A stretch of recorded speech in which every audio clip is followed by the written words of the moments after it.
Well, Russia has finally revealed its hand regarding negotiations with Donald Trump and its alleged desire to end the war against Ukraine.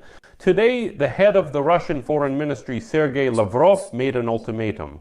He says that discussing security guarantees for Ukraine without the participation of Russians is a utopia. The guarantors of security in Ukraine should be the permanent members of the United Nations Security Council, including Russia and China. And the best template for these security guarantees is the Istanbul negotiations of 2022. And it's worth reminding here that it was precisely because of this Istanbul format that the negotiations broke down at that time. That's exactly when everything fell apart because of this. Because Russia demanded to be the guarantor of Ukraine's security, even though it was Russia itself that attacked us. And don't forget, Lavrov clearly stated today that Moscow should have the right to veto the activation of these very security guarantees. That's the whole trap. We'll discuss all of this in detail in a moment, but before we start, I ask you to subscribe to this channel, leave a like, write any comment, and be sure to subscribe to my Telegram channel, Peachy News. The link is in this video's description, where we post breaking news as it happens. So today the Russians clearly showed that they essentially tried to outsmart the American front of President Donald Trump. To put it very briefly, I would say this. When Steve Witkoff flew to Moscow earlier this month, Putin pulled the wool over his eyes, claiming that they agreed for Ukraine to receive effective security guarantees. And Steve Witkoff, not understanding what it was about, quickly flew to Washington and told Trump, "Listen, Donald Trump, Putin is really agreeing to security guarantees and is even ready to stop the war."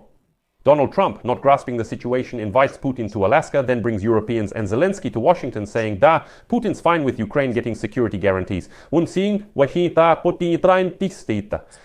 But the whole problem was that the Americans had absolutely no idea what kind of security guarantees Putin was talking about when he said he would agree to them. Today, Lavrov confirmed they were just deceiving the American president. What did the head of the Russian Ministry of Foreign Affairs say? Direct quote from the "It's being discussed seriously." Addressing security issues without involving the Russian Federation is unrealistic and will not succeed. And also, the guarantors should be the permanent members of the United Nations Security Council, including Russia and China. So Lavrov is saying, well, fine, let it be. Britain, the United States of America, France, Russia and China, all together within the framework of the United Nations Security Council. We will guarantee that Russia, as one of the security guarantors, will definitely never attack Ukraine again. To put it simply, Moscow wants, to get its hands on the switch that turns Ukraine's security guarantees on and off. And here we come to an important point regarding the Istanbul negotiations of 2022 and the draft Istanbul agreements. Let me remind you, Russia demanded Ukraine cut its armed forces, recognize occupied territories as Russian, accept Russian as a second state language, protect the Russian Orthodox Church, and more. The ban on nationalist groups and all that talk of denazification and demilitarization. But the most important thing wasn't even that.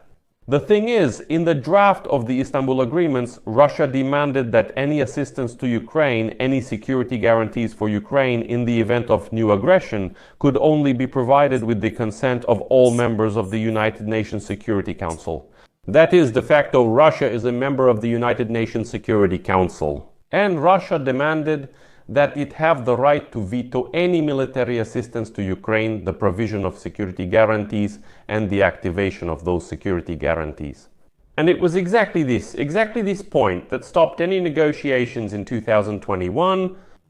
And now Moscow, as Lavrov says, through Lavrov, declares that any security guarantees for Ukraine must be discussed based on the Istanbul agreements. That's why the Kremlin isn't exactly lying. Putin says he's not against it. Listen, we will support any security guarantees for Ukraine, but only if Moscow has the right to veto the activation of these very security guarantees. So, to put it in very simple terms, Moscow is now demanding the following: let's write down any security guarantees for Ukraine. Do you want European troops in Ukraine? Yes, please. Do you want Ukraine to get more air defense? No problem. Do you want Ukraine to get long-range missiles? Really, that's not a problem at all. But only if a new act of aggression against Russia is committed. See, we don't mind, everything is fine, but Moscow must have the option to block these general security guarantees in its hands. That is, within the framework of the United Nations Security Council, for example, a new act of aggression is committed, Russia steps out and says, we are against it. That's it, Ukraine gets nothing. And at that moment, Russia attacks us again. Russia's current demand is clear, and Putin appears truthful, saying, I agree to such security guarantees. Europe has prepared and says negotiations are an opportunity to expose Russia. And if the negotiations fail, Europe is ready to strengthen sanctions and make it clear that Moscow didn't want peace, but only wanted Ukraine's surrender. This isn't pessimism for the sake of pessimism, but an attempt to turn the Kremlin's false moves into a political disadvantage for the Kremlin itself, and to show Trump he's being deceived. Moreover, the war economy here speaks louder than slogans. The thing is, Reuters reports that Russia does not plan to cut military spending in 2026. And the confrontation, as they say, will remain. There will be no return to pre-war levels. I'll now directly quote a Kremlin source. Even with a ceasefire, shells and drones will still need to be produced. This is the language of a long war. What does it mean? What is it for as a guarantee? If we allow a veto, this model where Russia has the right to veto, at the moment of the next strike, aid to Kiev will simply hang in the air. That's why the Allies are building an automated system. If violations occur, air defense systems, ammunition and sanctions are automatically supplied and activated without coordination with the aggressor.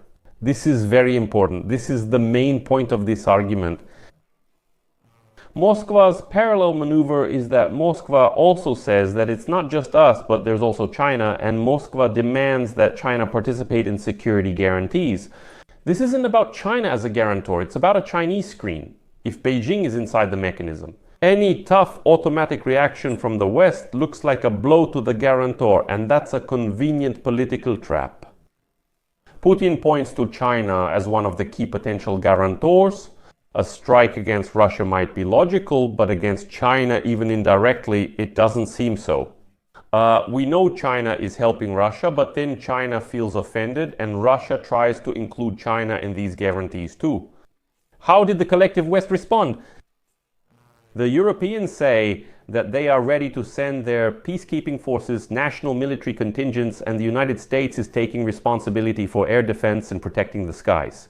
This arrangement prevents the Kremlin from claiming NATO is entering the war, but at the same time, makes these paper guarantees a matter of physical presence. Moreover, it should be understood that Russia really does not intend to stop the war at all. And now the share of security forces in Russia is up to 40% of the federal budget. Defense industry growth is the highest since the Soviet Union. This isn't just some background, this is really the essence. You can't prepare for peace and at the same time plan for increased war spending. Well, unless you only need peace as a break, that's when everything becomes clear. The conclusion is that Moscow doesn't just want guarantees, it wants to gain control over these security guarantees for Ukraine. As long as the text sounds like a utopia without Russia, we need to use the Istanbul agreements as a basis. There are more guns in the budget. This is not about peace negotiations, it's about negotiating a pause. And here, will the automatic security guarantees that are being developed work? Will everything come down to the Russian veto again? That's why I'll leave it at that for now. Share your opinions and conclusions in the comments under this episode. Subscribe to the channel, hit the bell, and don't forget to like. That's all. Take care. Goodbye, everyone.